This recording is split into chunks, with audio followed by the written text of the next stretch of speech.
she will abandon you when you get old. She will be leaving you, anaenda chama, anakuachia chai kwa thermos. Those are her words. And if there was a staff meeting, this is what she would tell us. Have a saving culture. Usikure mshahara yote. Another thing to exiting student, she would have said this. Don't go back to the village.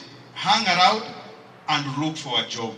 And she would narrate her story of what made her be successful. Alitembea Nairobi all the way from Murang'a, akaona mataa, akaona good life in Nairobi, na akasema hawezi rudi Gishagi. So hata exiting student anawaambia wasirudi in their villages. She was also very passionate about pregnancy and how young people would avoid pregnancies. And she would give the advice, and I will quote, "Your value depreciates by 50% if you get pregnant outside wedlock."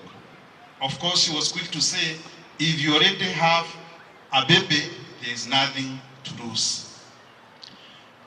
About student discipline, which she was, I remember vividly, even in the last graduation, she talked about this. Discipline and success goes together. That's what she has always said. Of course, to the male staff members, na musinichukie, this is a fact. She used to say, leave my girls. These are female students. Wait until they finish their education, ama mtafute huko nje. I hope you'll be doing the same. To all the students, she would say, identify and nurture your talents. You never know. Lastly, I want to give an assurance that Madam Lizzie Wanyoike, who we loved, is gone, but her legacy is here with us.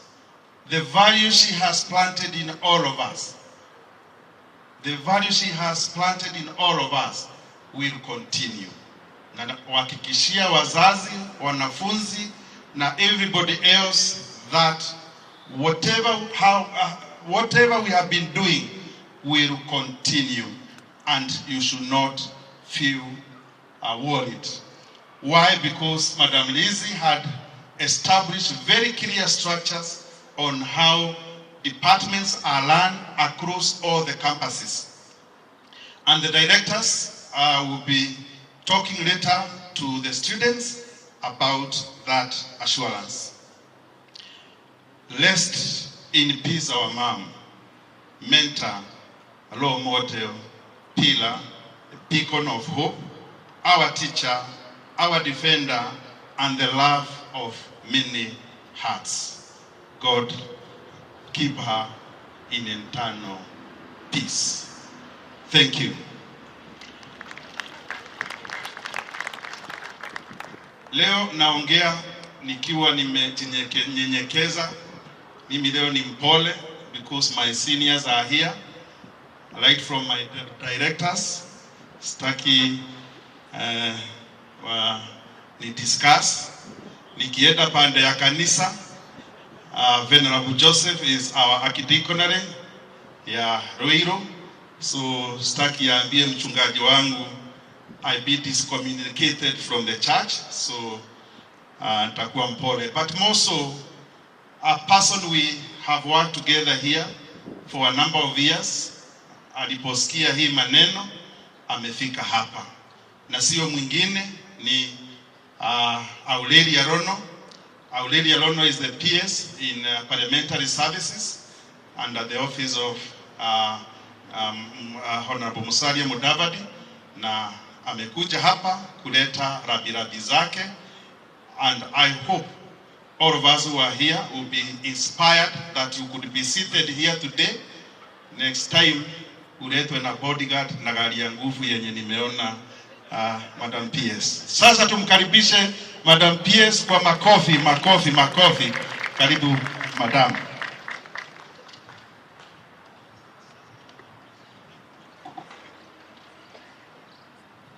Okay, thank you very much, Munene. our clergy, members of family, all of us, good afternoon. Good afternoon. I know you're really scorching in the sun, and I would not want to take a lot of time. My name is Aurelia Rono, as it has been said. I'm the Principal Secretary, State Department for Parliamentary Affairs in the Office of the Prime Cabinet Secretary and Ministry of Foreign and Diaspora Affairs. I did not manage to come yesterday to the church, and next week I will not be around, I will not make it. Then I chose to come and condole with the family, the students, the relatives, and the friends today. My chapter, my story, has a whole chapter belonging to this lady who've rested. When I graduated in 2007 at Egerton University, I came to Nairobi, and 2008, I went to an institution. That time it was in a cooperative house in Nairobi. I requested for a position to serve in this high institution, and I was accepted. It was in this college. So I grew up there, at cooperative, then we went to Ronald Gala, and then before that, agriculture house, then we went to Ronald Gala. By that time, she was constructing here, then we came here. So I served with her from 2008 to 2013. So it's a whole chapter in my life. It was in this institution where I changed my career. I graduated at Egerton University as a science teacher. I did education, maths and chemistry, which is science. But when I came here, I was given an opportunity. This lady, wonderful lady here of Rested, could give people opportunities. I was given an opportunity to also assist the business department by lecturing mathematics units. That's when I realized that in business studies, you apply what you learned in the science environment. It is here where I decided, because she used to encourage us, to tell us that you can be whatever you want to be in life, only if you work hard and smart, if you are committed, and if you believe in God. It was here where I changed then my career from a science teacher to business environment.